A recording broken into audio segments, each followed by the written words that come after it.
Ça, c'était la première étape. Deuxième étape, le principe beaucoup plus courte, le principe moral par excellence.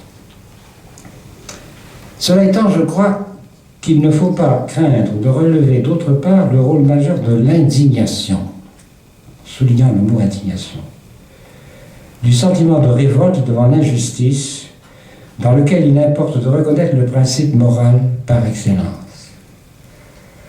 Albert Camus a pressenti l'essentiel en parlant d'étonnement angoissé et en prédisant, je cite, « L'indignation sera de tous les temps, et nous le savons maintenant ». Le sentiment d'indignation précède en effet le concept de dignité et marque l'éclosion de la conscience morale. Il a été un peu question d'ailleurs dans la discussion tout à l'heure.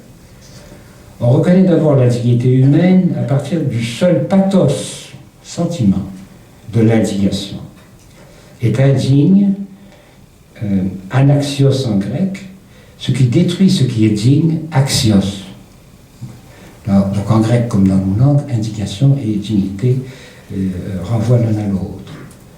Comme le résume excellemment Éric Fiat, je cite, « Un homme qui se conduit mal est indigne de sa dignité, voilà tout. Mais précisément, si nous jugeons sa conduite indigne, c'est à l'aune de cette dignité ontologique que nous lui conférons, la dignité de l'être humain en tant qu'être humain, de la ontologie. L'ardeur du sentiment devant l'injustice, faite à la dignité humaine, précipite la formation de la conscience. On ne trouve ces raisons que parce que cela choque, remarquait Pascal avec justesse.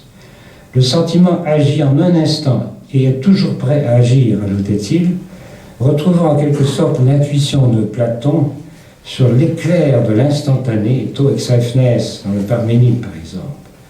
L'instant où tout se retourne et où tout se renoue, que de grands néoplatoniciens, notamment Proclus, ont interprété comme le propre de l'âme. Tout d'un coup, je comprends, tout d'un coup, je saisis, tout d'un coup, je change de décision.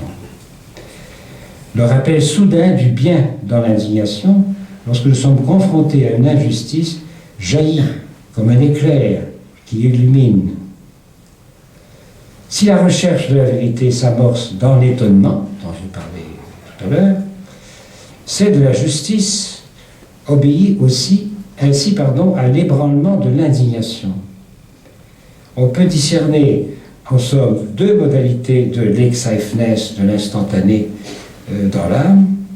Oui, la philosophie est un éveil, comme l'ont si bien vu Héraclite et Socrate pour commencer, mais sous deux formes, l'étonnement et l'indignation, cette dernière pouvant être décrite comme l'épreuve du bien, où l'on s'indigne en somme que le bien ne soit pas.